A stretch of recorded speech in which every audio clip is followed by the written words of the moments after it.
August ମାସରେ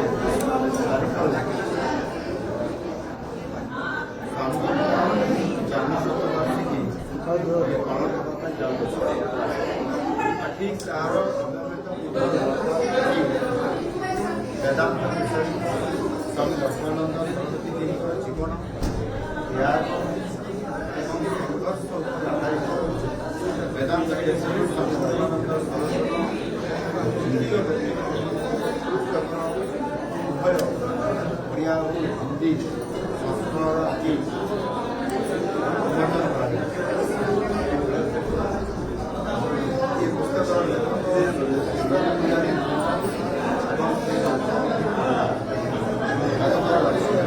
ନିଶ୍ଚିତ ଭାବରେ ଆଗାମୀ ଦିନରେ ସେବାରେ ସେବାର ଏକ ପ୍ରେରଣା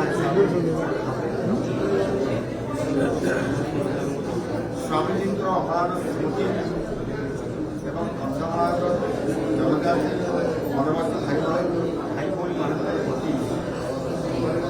ଯେଉଁ ଅତୁଳନୀୟ ସେବା ସେବାକୁ ସମ୍ମାନ ଜଣାଇ ଆମ ସରକାରଙ୍କ ମଧ୍ୟ ଫୁଲବାଣୀ ମେଡିକାଲ କଲେଜ ସ୍ୱାମୀ ଲକ୍ଷ୍ମଣାନନ୍ଦ ସରସ୍ୱତୀଜୀଙ୍କର ନାମରେ ନାମିତ କରିବା ପାଇଁ ଗତକାଲି ଘୋଷଣା କରିସାରିଛନ୍ତି ଏବଂ ସ୍ୱାମୀଜୀଙ୍କର ଯେଉଁ କର୍ମପୀଠ ଦଳେଶକଟା ଆଶ୍ରମ ଏବଂ ସେଠି ଯେଉଁ ଆଶ୍ରମ ସ୍କୁଲ ଅଛି ଏବଂ କନ୍ୟାଶ୍ରମର ବିକାଶ ପାଇଁ ଏବଂ ଐତିହ୍ୟ ସଂରକ୍ଷଣ ପାଇଁ ମୁଖ୍ୟମନ୍ତ୍ରୀଙ୍କ ସ୍ୱତନ୍ତ୍ର ସହାୟତା ବା ସିଏମ୍ଏସ୍ଏ ପାଣ୍ଠିରୁ ଆମେ 13 କୋଟି ଟଙ୍କା ମଞ୍ଜୁରୀ ପ୍ରାପ୍ତ ମଧ୍ୟ କରିଛନ୍ତି ଏବଂ ଯେଉଁ ସ୍ୱାମୀଜୀଙ୍କର ହତ୍ୟା ହେଇଥିଲା ତାହାର ଯେଉଁ ତଦନ୍ତ କମିଶନ ବସିଥିଲା ତଦନ୍ତ କମିଶନର ରିପୋର୍ଟକୁ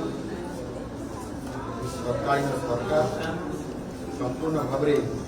ତାକୁ ଯେଭଳି ଭାବରେ ଏହାକୁ ଦେଇଯାଇଛନ୍ତି କିମ୍ବା କୌଣସି କାରଣରୁ ତାକୁ ସେମାନେ ହଟେଇ ଦେଇଛନ୍ତି କିମ୍ବା ତାକୁ ନେଇକି କୌଣସି ଜାଗାରେ ପରିବର୍ତ୍ତନ ଏ ପ୍ରକାରର ଯେଉଁ ସନ୍ଦେହ ଜନିତ ଘଟଣା ଘଟିଛି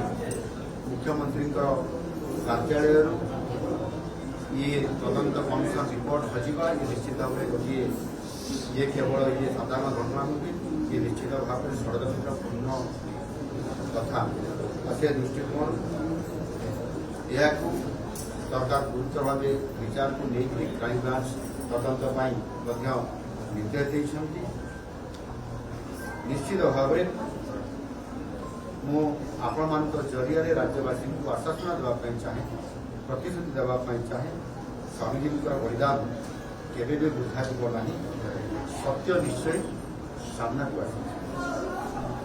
ଦେଶର ଆଧ୍ୟାତ୍ମିକ ଓ ସାଂସ୍କୃତିକ ସମ୍ମାନ ପାଇଁ ଯେଉଁ ସ୍ୱାମୀଜୀ ସାରା ଜୀବନ ତାଙ୍କର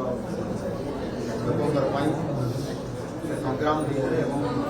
ଜୀବନ ଭର ସେ ସଂଗ୍ରାମ କରିଥିଲେ ତାଙ୍କର ସେହି ସଂଗ୍ରାମକୁ ଆମେ ମନେ ରଖିବୁ ଏବଂ ତା ସହିତ ମଧ୍ୟ ଓଡ଼ିଶାକୁ ଏକ ସମୃଦ୍ଧ ଏବଂ ସ୍ୱାଭିମାନୀ ଓଡ଼ିଶା କରିବୁ ଆଉ ଏ ସଂକଳ୍ପ ନେଇକି ସରକାର